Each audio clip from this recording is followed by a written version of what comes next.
Dice, mis hermanos, en esta clase vamos a seguir nuestro estudio de la transmisión del texto del Antiguo Testamento y vamos a considerar la práctica de la crítica textual. Esa es una disciplina científica, académica, interpretativa, que se usa en el estudio del Antiguo Testamento en base de dónde estamos ahora en la transmisión del texto.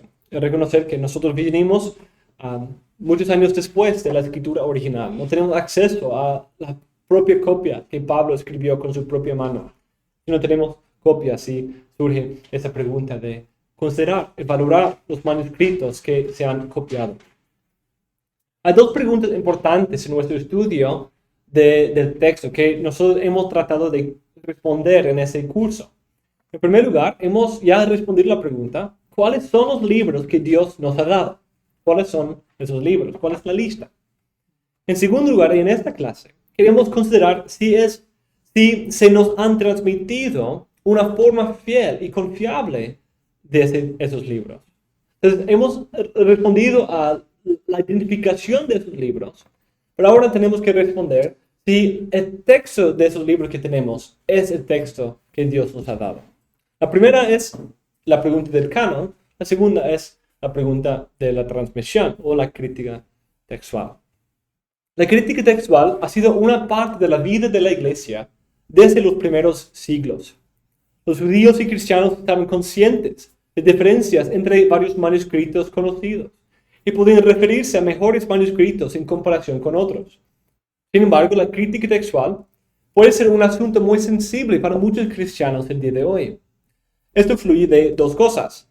En primer lugar, muchos cristianos piensan que el hablar de variantes o el usar el término errores en los manuscritos limita o pone en duda la inspiración, inerrancia y confiabilidad de la Biblia.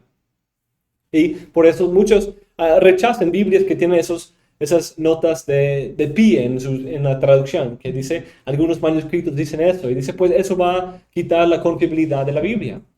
Pero lo triste es que estamos creando una confiabilidad en la Biblia en base de una ignorancia de la realidad, un desconocimiento.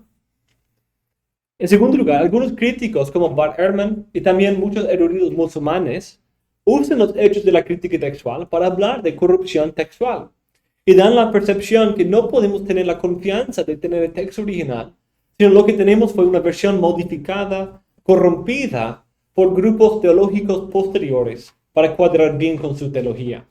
Debido a esas afirmaciones que son bien graves y debido a esa idea de que no me gusta hablar de esas diferencias entre los manuscritos porque me deja con intranquilidad, inquietud sobre la autoridad de la Biblia, surge esa convicción, ese recelo en hablar de la crítica textual. Pero al mismo tiempo, con ese mismo recelo a la crítica textual, todo cristiano el día de hoy que tiene una Biblia ha disfrutado de la crítica textual. Toda Biblia que nosotros tenemos en nuestras manos es el producto de la crítica textual. Incluso si es simplemente una transcripción de un manuscrito antiguo. La mayoría de los manuscritos que tenemos demuestra evidencia de crítica textual. Que a veces el escriba mismo, quizás él mismo se corregía. O quizás una mano posterior corregía el manuscrito que tenía. O quizás no pone un asterisco, una estrella o algo así, un comentario en un margen, diciendo que otros manuscritos tienen otra lectura. Entonces, incluso en esos manuscritos, la crítica textual se hacía en los manuscritos mismos, en que muchos tienen señas o estrellas que indiquen la presencia de variantes. Incluso aquellos que sostienen la Reina Valera como la única versión y rechazan la crítica textual, han beneficiado de la crítica textual. Porque incluso la Reina Valera viene de una comparación de varios manuscritos o de manuscritos que compararon otros manuscritos. La crítica textual. La necesidad de comparar manuscritos existía incluso en los primeros días de la iglesia. Pero no les llevó a los primeros cristianos a cuestionar la autoridad o inspiración de los libros. Tampoco debe socavar nuestra confianza en las Escrituras. Pero para entender la realidad del proceso que la Biblia vivió y poder tener una idea de cómo llegó a nosotros, es muy importante que consideremos los fundamentos de esa disciplina, de la crítica textual. En esta clase queremos introducir y responder algunas de las preguntas fundamentales de la crítica textual. En primer lugar, daremos algunas definiciones de términos claves. En segundo lugar, consideraremos cómo se introdujeron las varias variantes en el texto y su significancia. En tercer lugar, resumiremos los varios testigos que tenemos al texto original. Y en último lugar, resumiremos el proceso de realizar la crítica textual. En primer lugar, definamos algunos de los términos. ¿Qué es la crítica textual? La crítica textual es la ciencia de examinar manuscritos existentes y analizar variantes, con el propósito de determinar el texto original de un documento cuyo autógrafo se ha perdido. Los dos hechos hacen esta disciplina importante. En primer lugar, nosotros no tenemos acceso a los autógrafos.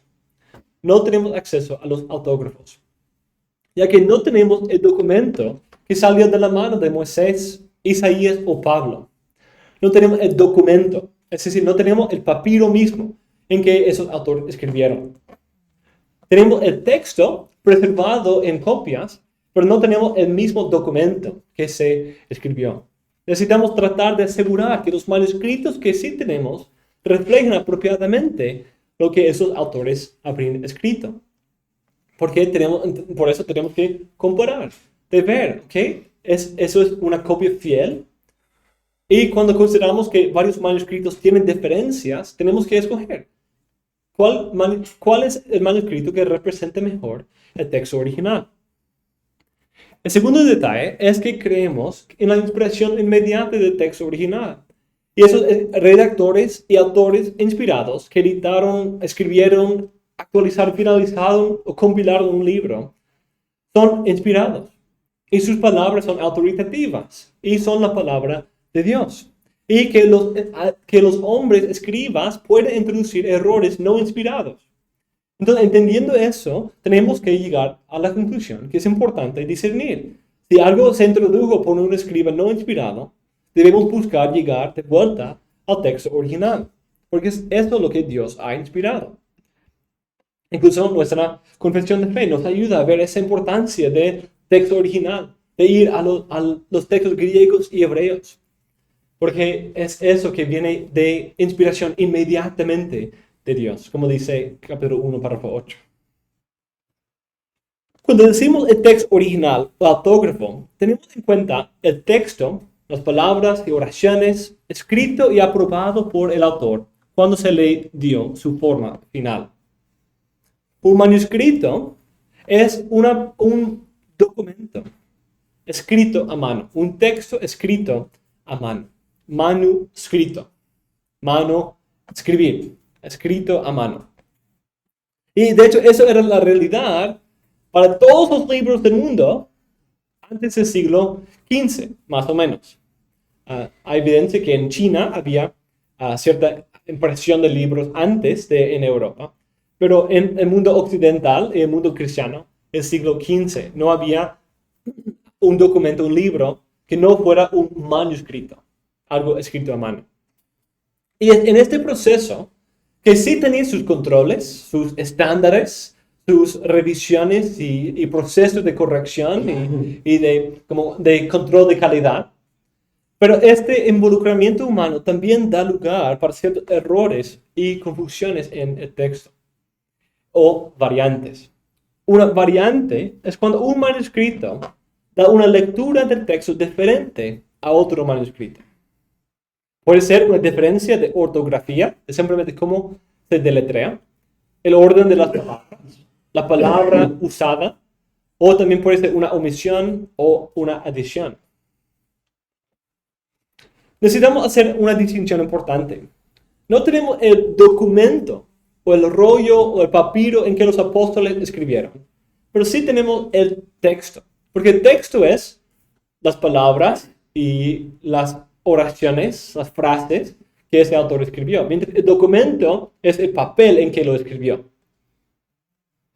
Entonces, ustedes todos tienen mi texto ahí en sus manos, pero no es todo el mismo documento. Hay copias. Entonces, ¿cuál es el original? Pues en este caso son copias exactas porque tenemos una impresora. Pero en ese tiempo tenían que escribir, copiar a mano ese proceso. No tenemos la primera edición, el documento exacto, pero sí tenemos muchos ejemplares fieles de ese texto. Otra aclaración importante es que realmente, ¿qué queremos decir con autógrafo? Porque hay que recordar lo que vimos en clases anteriores sobre el proceso diverso de escritura y canonización o finalización que vivieron los varios libros del Antiguo Testamento. Eso es sobre todo importante cuando hablamos del Antiguo Testamento. Porque en el Nuevo Testamento, cuando termina el proceso del autor, empieza el proceso de transcripción y copiar. Es un poco más marcado. ¿Cierto? Porque un autor envía una carta. Mucho del Nuevo Testamento fue enviado a otra parte. Y al salir de las manos del autor inspirado, en un sentido ya termina el proceso de finalización y empieza un proceso en que esas iglesias empiezan a copiar y compartir con otras iglesias.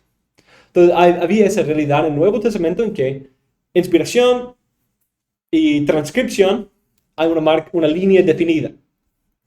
Pero cuando tenemos 1000 años de historia canónica, con profetas inspirados, que pueden dar una forma finalizada, una redacción, una compilación a un libro inspirado anterior, lo hace un poco más difícil, ¿cierto?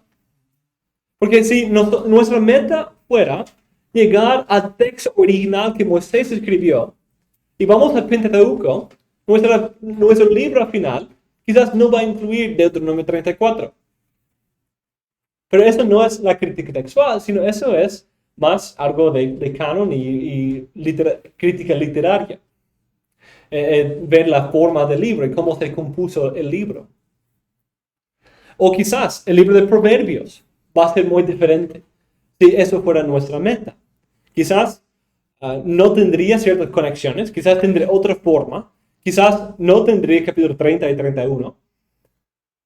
Entonces sería muy difícil. Entonces, exactamente a qué parte identificamos como autógrafo.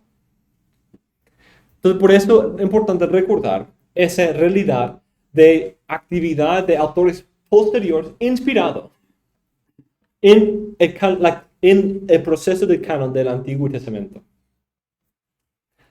Entonces, Bruce Waltke hace una aclaración importante aquí. El objetivo del crítico de textos variará según la naturaleza del libro.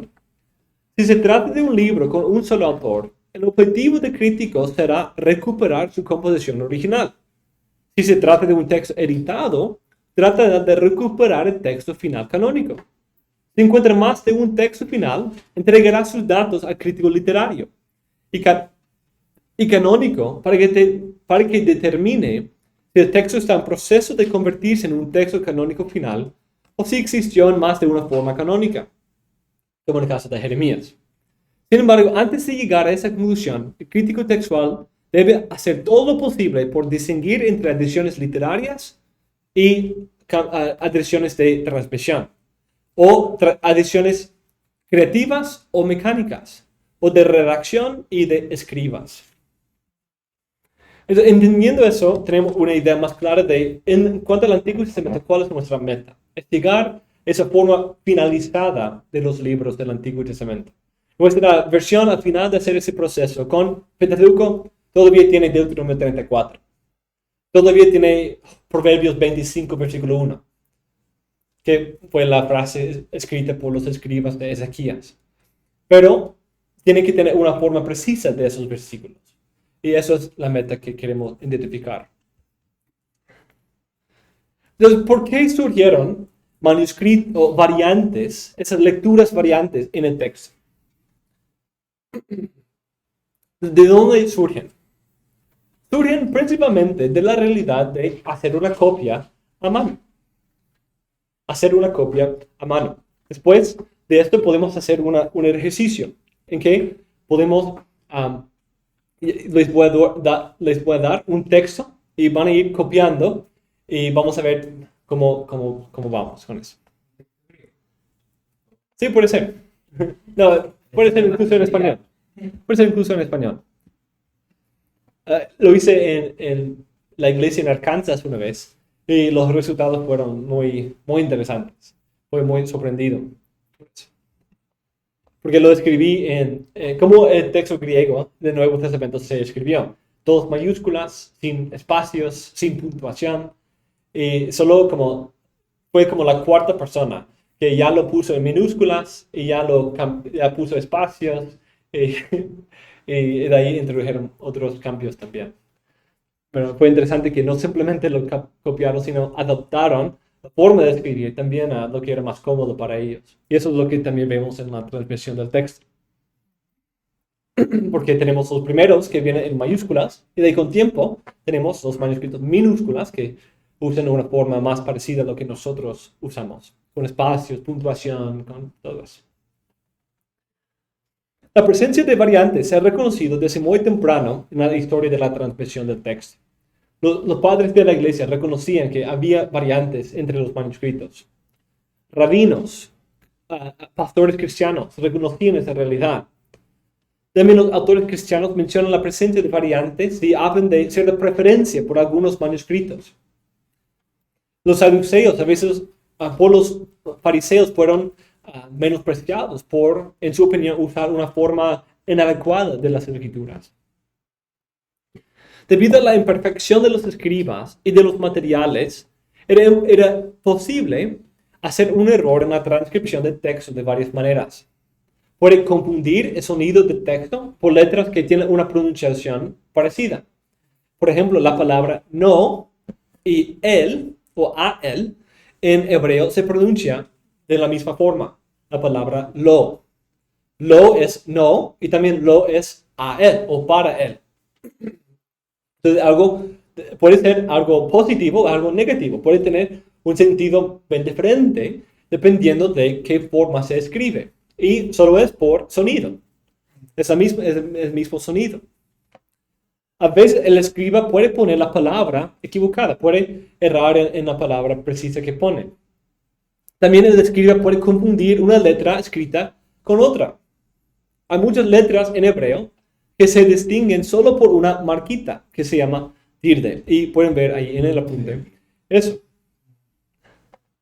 La posibilidad de confusión de letras se expande aún más cuando recordamos que antes del exilio babilónico, el hebreo se escribía en un alfabeto que se llama el paleohebreo.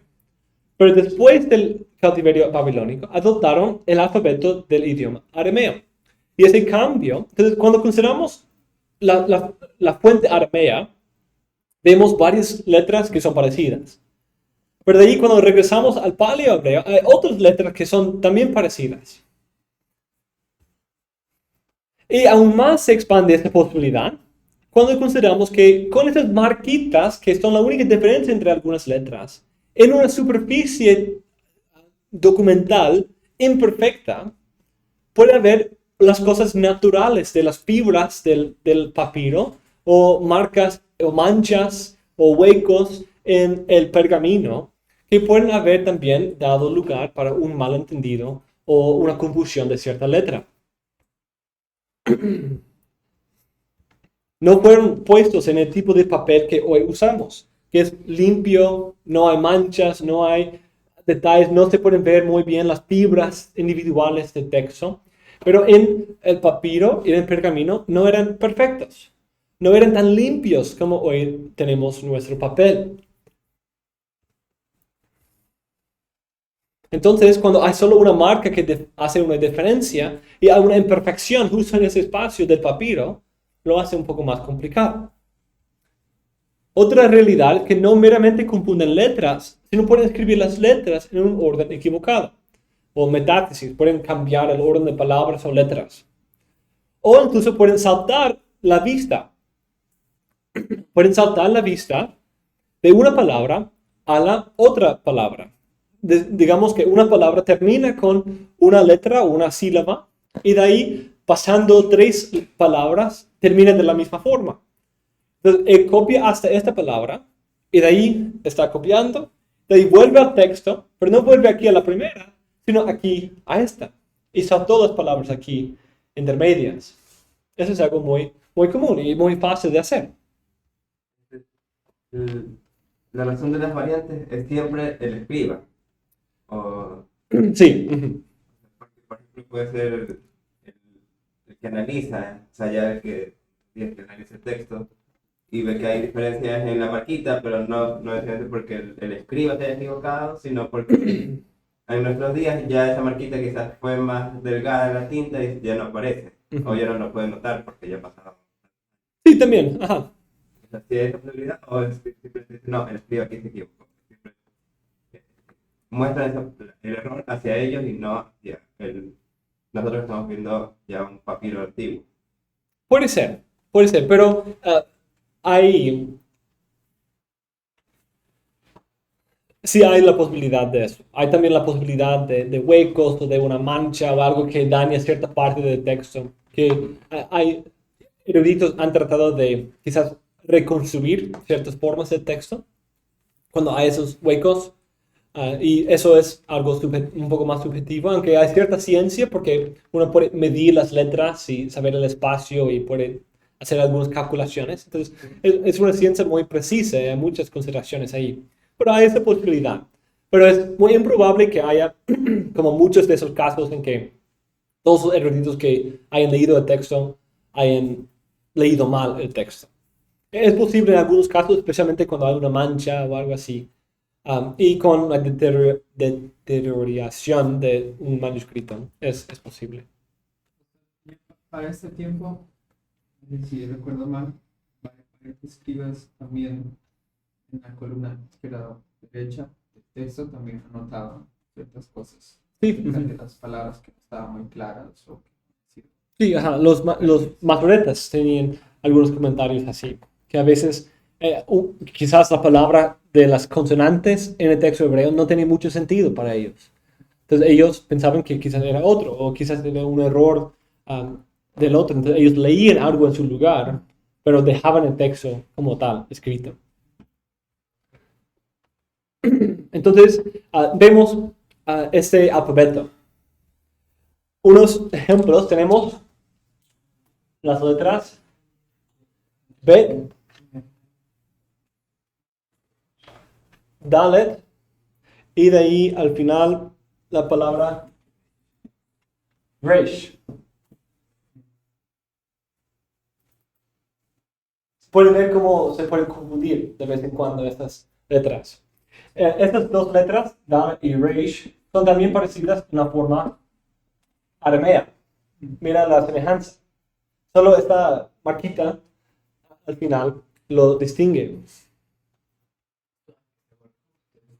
En el paleo hebreo tenemos Nun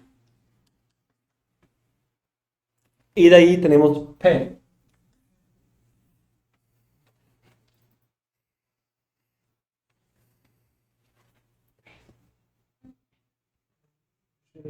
cada su forma final también. Bueno, claro, en forma final ya no. Porque al final no. O Shen y Sin también. Sí, pueden ver ahí que hay muchas letras que pueden tener ciertas diferencias, ciertas semejanzas. Vemos algunos ejemplos de esto. Por ejemplo, la palabra Edom. Edom y Aram. En español se parece.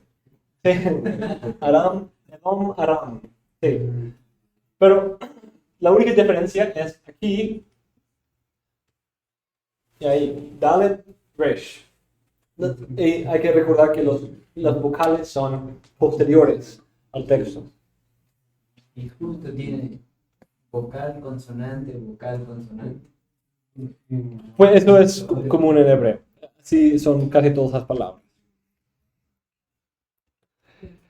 Entonces, en cuanto al texto consonántico, antes del texto masorético que puso los puntos vocálicos, puede solo esa marquita, esa diferencia entre esas palabras.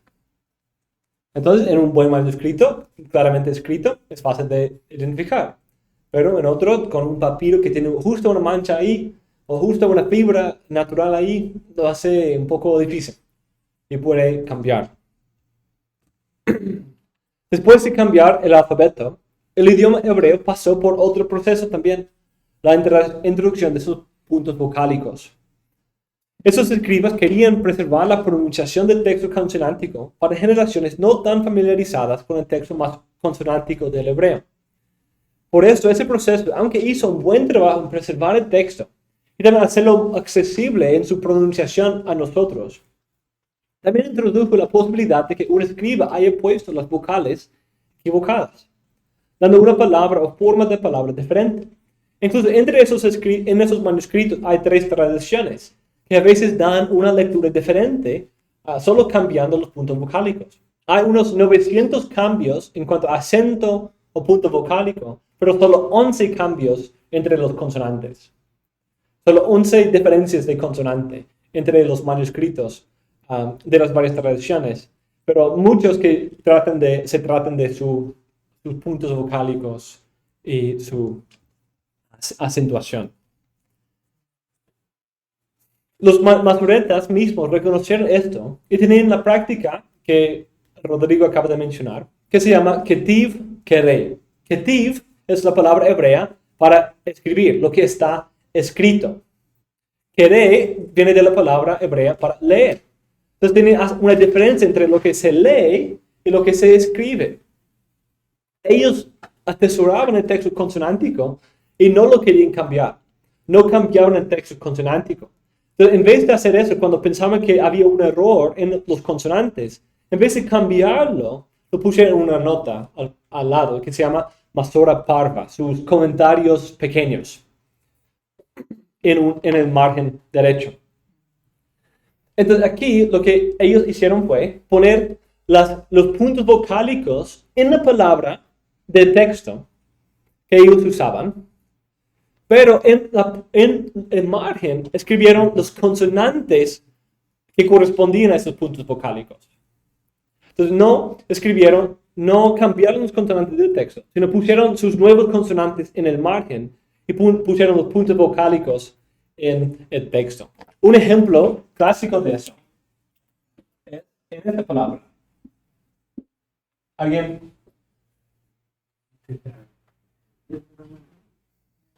Sí, es el tetragrammatón. Y normalmente viene con esos puntos vocálicos en el texto hebreo. Y es de hecho de eso que viene la palabra Jehová. Pero esto es una confusión de lo que está pasando.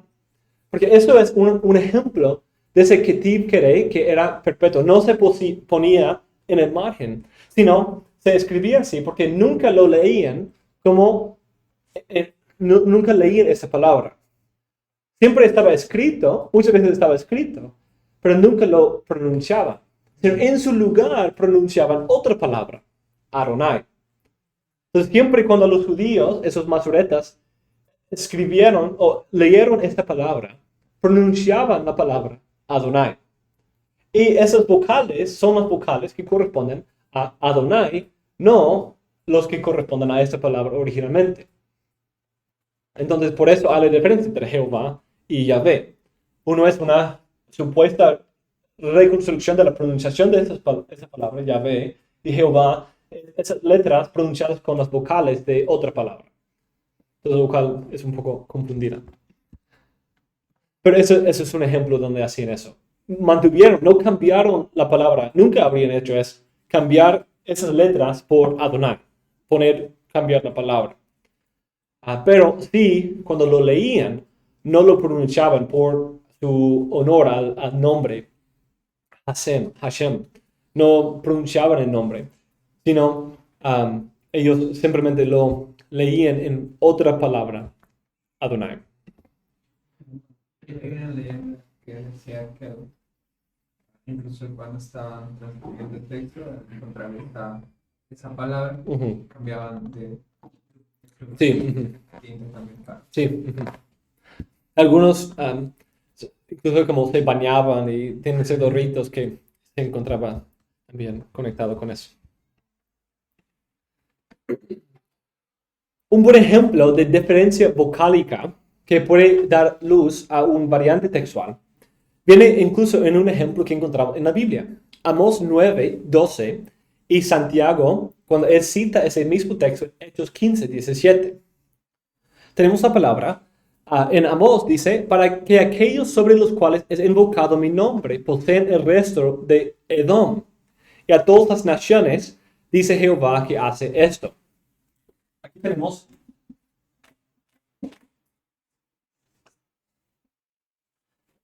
la palabra, esa es la palabra Edom.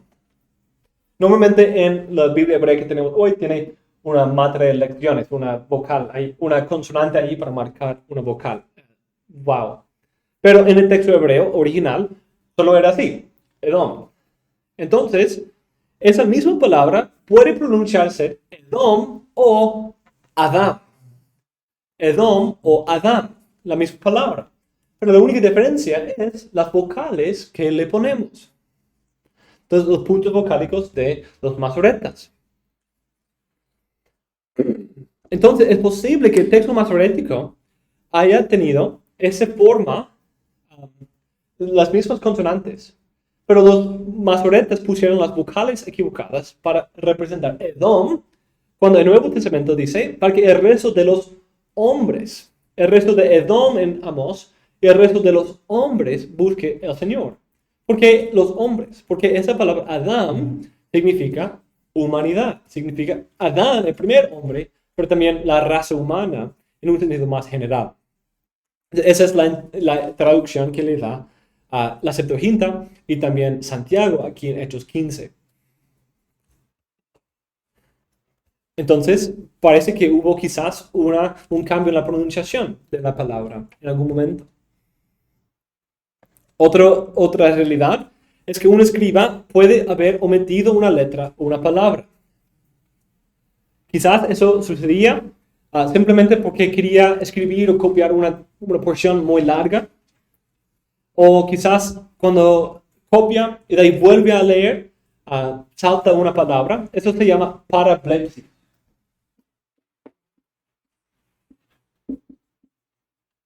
Parablepsis. Blepsis es la palabra griega de veo, de vista. Y es un salto de vista. Un salto de la vista. Es algo muy común. De hecho, seguro ustedes lo han hecho en su propia lectura de la Biblia. Han leído al final de un renglón y de ahí cuando regresan aquí, leen la misma línea otra vez. O quizás salten una línea. O quizás van a la próxima que empieza con la misma palabra que el anterior.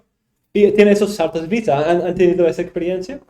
Yo a veces, cuando estoy bien cansado, he leído la misma línea 3 veces o 4 veces. Como, no, vamos a la próxima línea. Pero por el cansancio, por muchas cosas, nuestra vista no. Quizás por tener un manuscrito largo, un libro que tiene líneas muy largas, es fácil hacer eso. Porque en este cambiar de vista de aquí a aquí, hay algo que pasa ahí, se pierde. Un desfase. Sí, eso es parablepsis. Esto ocurre en algunos casos en los rollos del Mar Muerto, en ese Isaías, el gran rollo de Isaías. Por ejemplo, en Isaías 4, 5-6, dice, y creará Jehová sobre toda la morada del monte de Sión, y sobre los lugares de sus convocaciones, nube y oscuridad de día. Y de ahí, en el texto más del rollo del Mar Muerto, dice, para refugio, escondedero contra el turbión y contra el aguacero. Pero el texto masorético tiene 12 palabras más en el texto que este rollo de Isaías. Pero parece que lo que sucedió fue la última palabra de esta sección omitida en el texto masorético es del día, que es la misma palabra que termina esa misma sección aquí en el texto de los rollos del Mar Muerto. Entonces parece que hizo eso el escriba. Él terminó de escribir del día y de ahí su vista saltó cuando volvió a su texto a la segunda apariencia del día y no la primera. Y todo lo que estaba ahí entre esos dos se omitió. Otro ejemplo es en Isaías 40, 7 y 8, cuando se compara el texto masorético y la Septuaginta. Parece que lo mismo sucede ahí. Hay ejemplos de un escriba cambiando un texto a propósito también. Eso no es por algo malvado, como decían a los musulmanes o los Bart Ehrman, que tratan de torcer, corromper o cambiar la teología de la Biblia. Pero a veces simplemente porque quizás había la suposición de que el manuscrito que están traduciendo tenía cierto error. Que esto no tiene mucho sentido, entonces debe haber dicho esto. O un lugar donde eso sucede es en los textos paralelos, como Reyes y Crónicas, 2 Samuel 22 y Salmo 18, que son casi el mismo texto. Entonces, a veces algún escriba puede, pensando en el otro texto, puede escribir el otro texto en vez de lo que tiene en su manuscrito, lo cual puede dar luz a una variante. También, a veces un autor un escriba puede ver un manuscrito que dice algo, otro manuscrito que dice algo más, y para no perder o escoger, o quizás por la dificultad de escoger, incluye las dos opciones. Y ahora tenemos algo nuevo. Y también puede ser la posibilidad de que la persona que está escribiendo ya tenga un conocimiento previo Sí. y en una forma automática Sí. decía. Eso sí sucede. De hecho, en la sección que saltamos en nuestra clase sobre la Septuaginta, hay un ejemplo de eso. Cuando en la traducción, en la traducción de Isaías, hay una parte que hace alusión a Éxodo. Y el escriba reconoce la alusión y termina la cita de Éxodo, que no aparece en Isaías. Pero por ver la conexión que el autor hace con Éxodo, vuelve y empieza a escribir el texto de memoria de Éxodo y no en el texto de Isaías. Eso puede suceder. También eso sucede mucho en el Nuevo Testamento, en esos textos paralelos como de Efesios y Colosenses. Empieza de alguna manera Pablo y de ahí termina de otra manera en el otro libro. Pero el escriba, conociendo el otro libro, puede tener esa memoria influenciar en su traducción. Porque no están simplemente como robots ahí copiando. No son computadoras. Son intérpretes. Son hombres, pastores. Son, en el caso del Nuevo Testamento, son hombres que querían hacer ese texto disponible para la comunidad. Ellos amaban ese texto. No lo hacían como no fue su trabajo, sino amaban el texto, reverenciaban el texto. Ellos estaban interpretando a la misma vez. Y eso les lleva a cometer algunos de esos errores.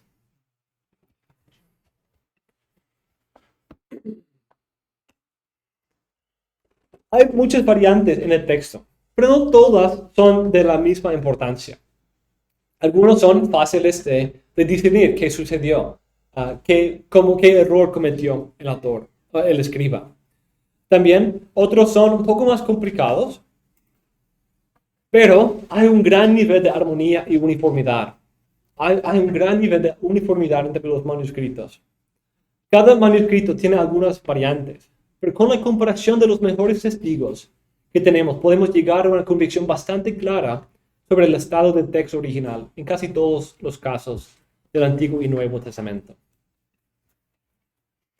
Entonces, cuando estudiamos la crítica textual, ¿cuáles son los manuscritos que estamos comparando? ¿Cuáles son los testigos que tenemos al texto original? Hay tres fuentes principales. Dos que son realmente los más importantes. Y la tercera que es un instrumento y herramienta para los autores, para nosotros hoy, que ayuda a compilar esa evidencia. Tenemos los manuscritos hebreos y las versiones antiguas. Y de ahí tenemos las Biblias hebreas modernas.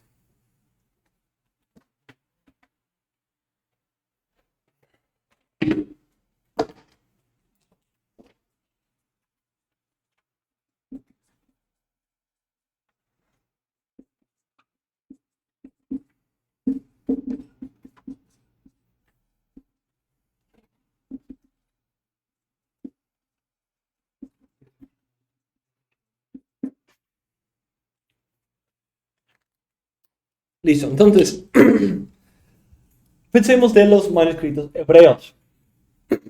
El manuscrito más importante de todos, los manuscritos más importantes de todos, son los que representan el texto masorético.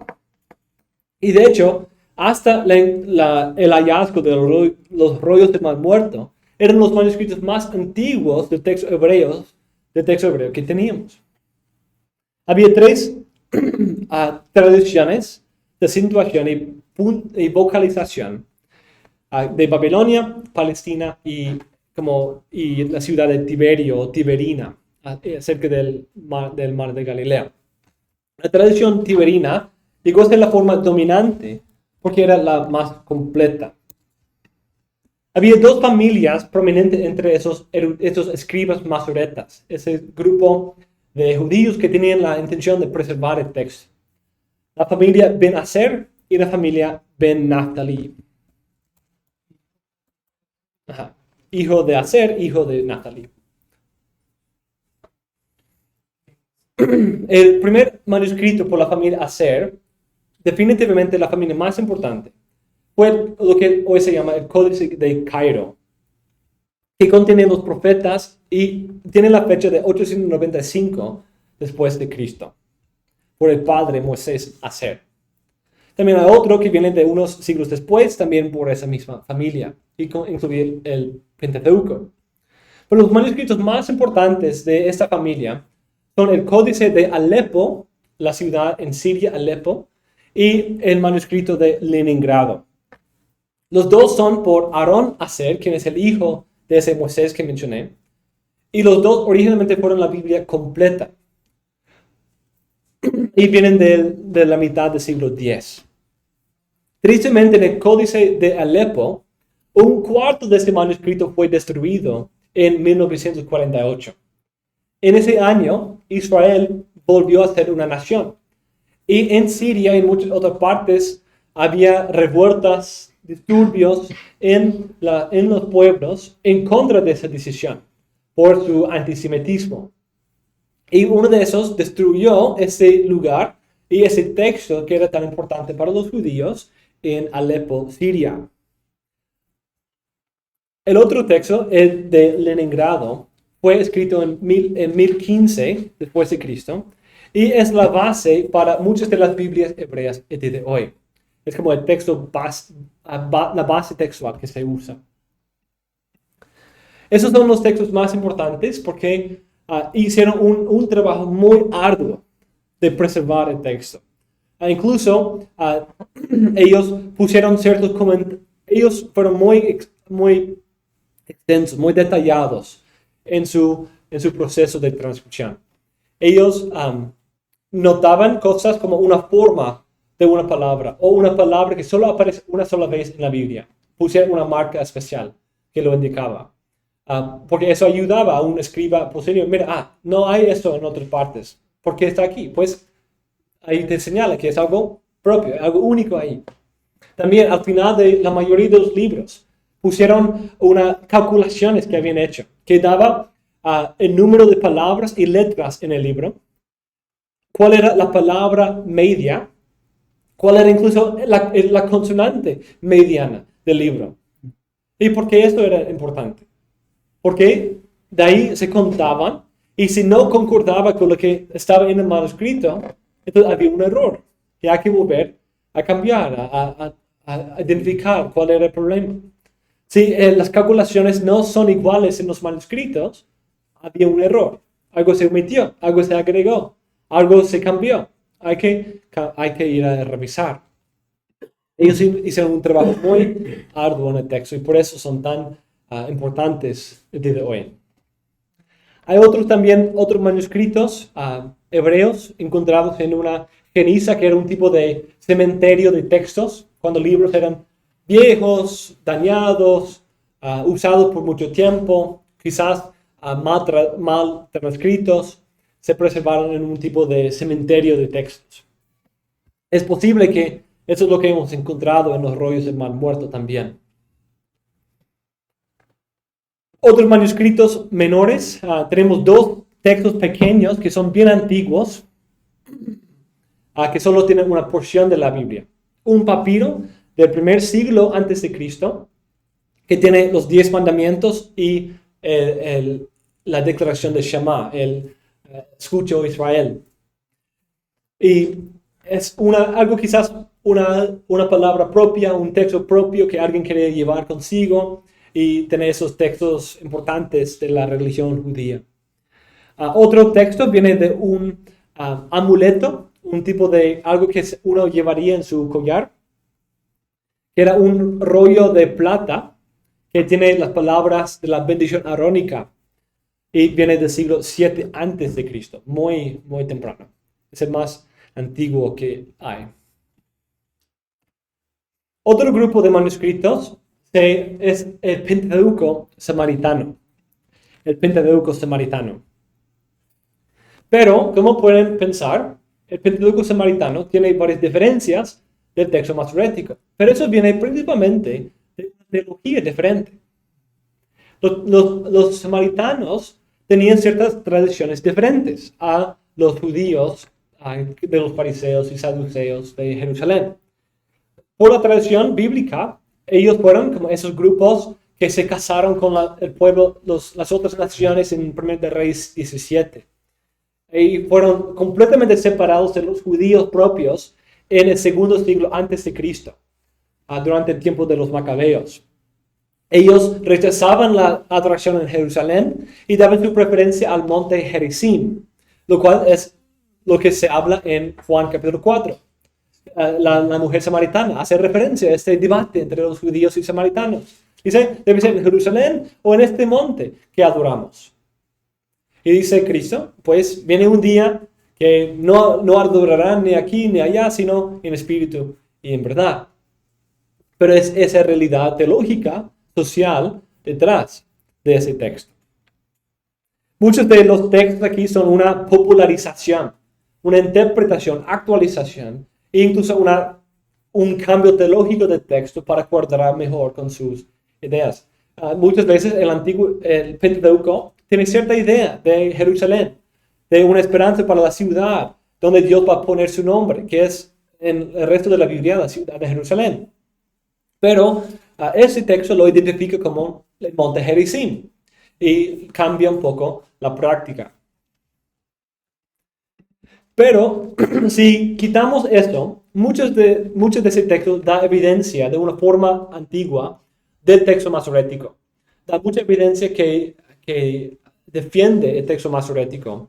Pero hay ciertas partes que concuerdan con la Septuaginta y su borlaje también.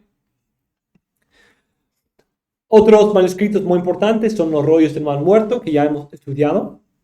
Entre las versiones, que son esas traducciones de la Biblia, tenemos la Septuaginta, también una traducción muy temprana a siriaca, las revisiones de la Septuaginta que mencionamos, los Targums arameos, que son interpretaciones y traducciones del hebreo al arameo que se usaban en las sinagogas, porque muchos no hablaban hebreo, no conocían hebreo, sino se leía en hebreo y de ahí se interpretaba en arameo.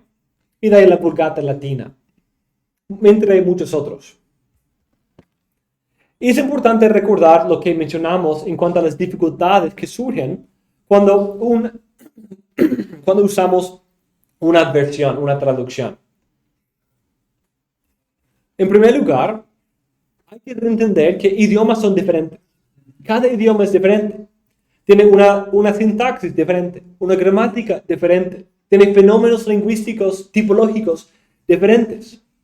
Por ejemplo, hebreo tiene un artículo definido. Griego tiene artículos definidos. Latín no tiene artículos definidos. Entonces, no se pueden traducir. Entonces, hay que escribir de una manera apropiada para el idioma al cual uno quiere comunicar. Porque si es una nueva forma, nadie lo va a entender. Entonces, hay que traducir de una manera que las personas que hablan ese idioma lo entiendan. Entonces, la versión latina no va a ser muy útil en definir si el texto original tenía un artículo definido o no, lo cual a veces puede ser la variante. Otro dato es que el texto griego tiene una diversidad mucho más grande en sus preposiciones Y también tiene un sistema de casos en los sustantivos que hebreo no tiene. Entonces, eso incluye cierta interpretación que es necesaria para traducir. Pero eso lo limita en cuanto a ser un reflejo exacto o un espejo del texto original. Siempre tiene que pasar por ese filtro de cambios lingüísticos por ser otro idioma. En segundo lugar, el proceso de traducción es muy diverso también. Algunas traducciones pueden ser muy literales, pueden ser un buen reflejo del texto original, incluso de su orden del texto original. Pero otros pueden ser un poco más libres en su traducción, del sentido y no de palabra por palabra. Incluso la traducción puede tener ciertos preconcebidos teológicos o incluso ciertas intenciones, diseños para su audiencia. Una traducción es algo que tiene en mente la audiencia, la cultura contemporánea, ¿cierto? Como nuestra Biblia, que ¿por qué no seguimos usando la primera traducción de la Biblia que se publicó en 1560? Porque el idioma ha cambiado. No vivimos en ese tiempo. El idioma español ha cambiado.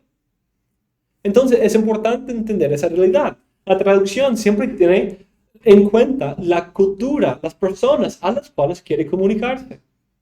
Porque tenemos versiones diferentes de la Biblia hoy.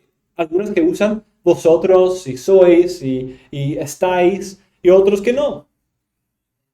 Porque aquí en Latinoamérica la mayoría de las personas no conocen eso, a menos que hayan crecido en una iglesia usando eso, la Reina Valera. Ese es como el único contexto en que alguien de Latinoamérica aprende esas formas de los verbos. Muchos sí, porque debido a la cultura católica. Pero es importante tener esas otras traducciones que actualicen el idioma conforme a las personas leyendo esa Biblia. Porque ese es el punto, hacerlo accesible. Ese es el punto de la traducción. Pero eso también incluye que puede haber cierta interpretación, cierta aclaración de un sentido del texto original, que quizás no queda tan claro en el texto original, pero para hacerlo accesible, se aclara en el texto traducido. En tercer lugar, otra realidad es que a veces el traductor, dependiendo de su estilo, pudo haber hecho una revisión, un resumen o quizás una síntesis del texto original. Por ejemplo, eso parece haber sido el caso con el libro de Job en la Septuaginta. Job es un sexto más corto que la versión hebrea. Y se creía que era un caso parecido. Por muchos años se creía que era algo parecido a Jeremías y Daniel, una forma literaria diferente. Pero en realidad es simplemente, hay evidencia hoy a través de Peter Gentry y otros, que ese libro, de la traducción de Job, es una síntesis, es un resumen, que en él condensa muchos de esos diálogos tan extensos que parecen repetirse y son bien extensos, y incluso el idioma es muy difícil de traducir. Entonces quizás por eso lo condensaron para hacerlo más accesible a los lectores contemporáneos. En cuanto a las Biblias modernas, las Biblias hebreas modernas, no son manuscritos propios, sino son herramientas para nuestro acceso al texto hebreo. Incluyen aparatos críticos textuales o una sección en la página al final, abajo, en la parte inferior, que incluye varios manuscritos que tienen otras lecturas y nos ayudan a tener más información de todos los variantes de los manuscritos en un solo libro. Las versiones de la Biblia hebrea más usadas desde hoy es VHS, una Biblia que viene de los años 60, que toma como base ese texto masorético leningrado y incluye las notas de los masoretas y también un aparato textual. Otro muy importante es BHQ, a la quinta versión, la Biblia hebraica Subcartensia, VHS, es la cuarta edición de una Biblia anterior y la quinta es la quinta edición. y expande aún más el aparato textual. Entonces tenemos los textos más importantes. Son los textos masoréticos, especialmente el Códice de Alepo y Leningrado, la Septuaginta y los rollos del Mar Muerto. Esos son los más importantes. Y de ahí, justo después de ellos, sería el Pentateuco samaritano. Las Biblias hebreas modernas, que son más en uso actualmente, son VHS y VHQ. Entonces, eso es en cuanto a los manuscritos con los cuales tenemos que tratar. Pero ahora pensemos brevemente en cómo se hace la crítica textual. Y hay 3 pasos principales. 1, identificar las variantes. Primero, tenemos que ver los manuscritos. Ver dónde un manuscrito tiene una lectura diferente a otro. Identificar las variantes. Y cuando pensamos de las versiones, tenemos que hacer un tipo de retraducción o destraducción, en que tratamos de volver el texto traducido a la forma original para considerar si era la misma forma hebrea que tenemos en los otros manuscritos hebreos. Segundo, queremos evaluar las variantes, identificar las variantes y evaluarlas. Y las evaluamos en base de 2 categorías, 2 criterios.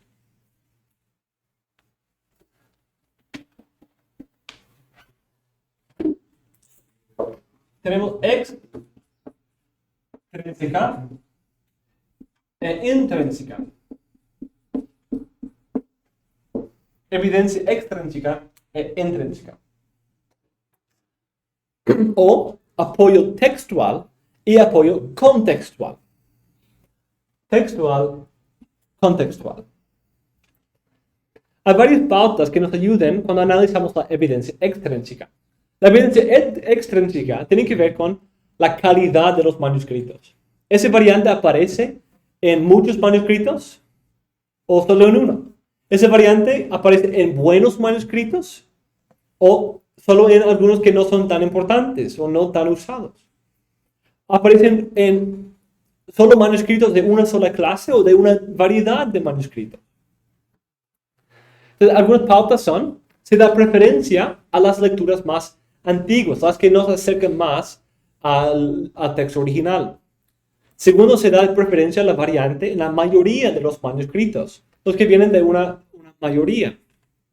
Tercero, se da preferencia a la variante en diversos manuscritos.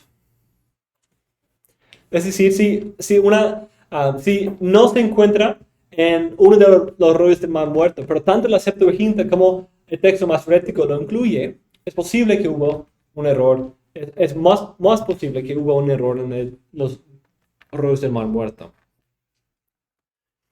Cuando consideramos la evidencia intrínseca, tenemos que hacer la pregunta: ¿cuál es la variante más probablemente resultada de la actividad de un escriba? O en otros términos, ¿qué variante más probablemente dio luz a las otras? ¿Cuál era la fuente de las otras variantes? Los escribas no tenían la intención de cambiar el texto, sino de preservar y hacer accesible el texto. Por esa razón, se considera que era más probable que un escriba aclare, cambie o interprete un texto anterior, cuando quizás hubo una frase un poco difícil, algo que parecía haberle faltado al texto.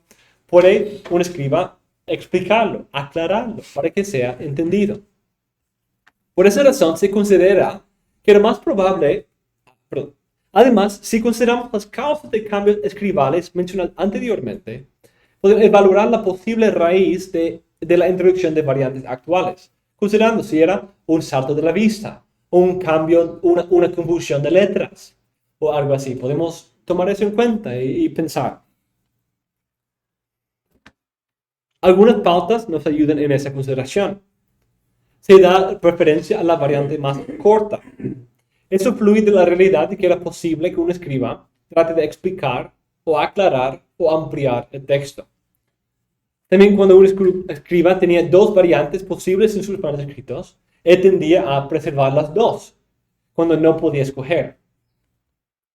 Pero es difícil usar eso, no son reglas fijas Porque cuando es para epilepsis, el texto más corto no va a ser preferido. Cuando es un salto de la vista que llevó a la omisión de 12 palabras, como en el caso de Isaías 4, no es preferido. Pero es porque tenemos que poder mirar la evidencia intrínseca también. Eso fluye de la práctica del escriba. La segunda es la preferencia de la variante más difícil. Es decir, un escriba no va a introducir dificultades al texto, a menos que haya algo ahí, una confusión de letra o algo así. Pero en vez de eso va a tratar de interpretar, aclarar el texto. Como en el ejemplo de Ruth 1.14. Ruth 1.14 habla de que Orpa, la otra esposa, besó a Naomi y Ruth se aferró a ella o se la abrazó. Pero ¿qué significa eso? Pues en el contexto es obvio que Orpa está besándola en una despedida, porque ella regresa. Pero Ruth se queda. Entonces, algunos manuscritos ven que solo dice que le besa, no le deja muy claro qué sucedió después, o que fue un beso de despedida. Pero otros manuscritos lo interpretan, dicen, y volvió, y se fue y volvió a algo así para explicar el texto. Aclarar algo que parecía un hueco ahí en el significado. Tercero, se da preferencia a la lectura más conforme al contexto del autor del texto. El trabajo de la crítica textual no es simplemente usar una de esas pautas como el principio fundamental, como una regla que siempre se usa, sino es valorar, es pesar, es poner al lado y ver, ok, ese puede ser el más corto, pero no concuerda muy bien con esto y puedo detectar que quizás hubo un salto de vista aquí. Entonces no es siempre el más corto y ya terminamos, no es tan fácil. Pero es valorar la evidencia, considerar los manuscritos y pesarlo junto con el valor de los manuscritos. Tercero y finalmente, después de valorar las variantes, creamos una opinión o sacamos una conclusión. Esa conclusión identifica la decisión para cuál es la variante que refleja la forma original del texto. Y también trata de explicar la actividad escribal y la actividad escribal que habría dado luz a las variantes.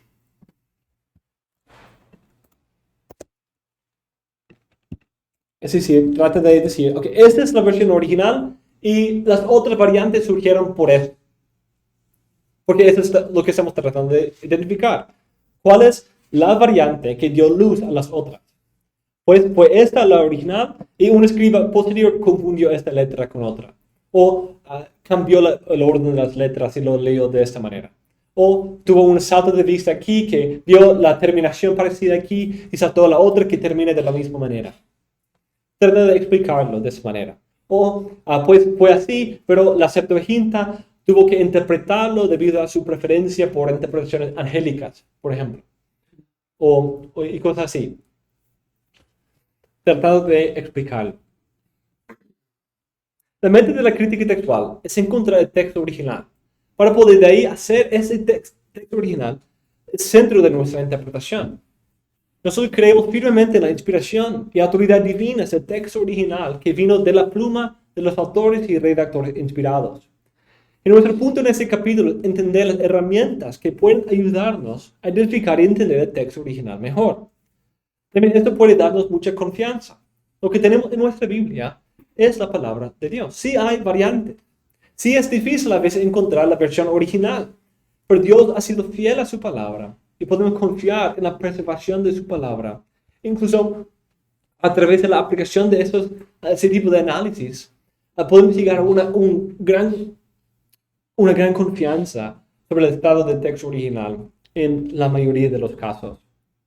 Por esa razón, afirmamos junto con nuestra confesión de fe, el Antiguo Testamento en hebreo, que era el idioma del pueblo de Dios en la antigüedad, el Nuevo Testamento en griego, que en el tiempo en que fue escrito era el idioma más generalmente conocido entre las naciones, siendo inspirado inmediatamente por Dios, y mantenidos puros a lo largo de todos los tiempos por su especial cuidado y providencia, son por lo tanto auténticos. Y con esto cerramos esta clase.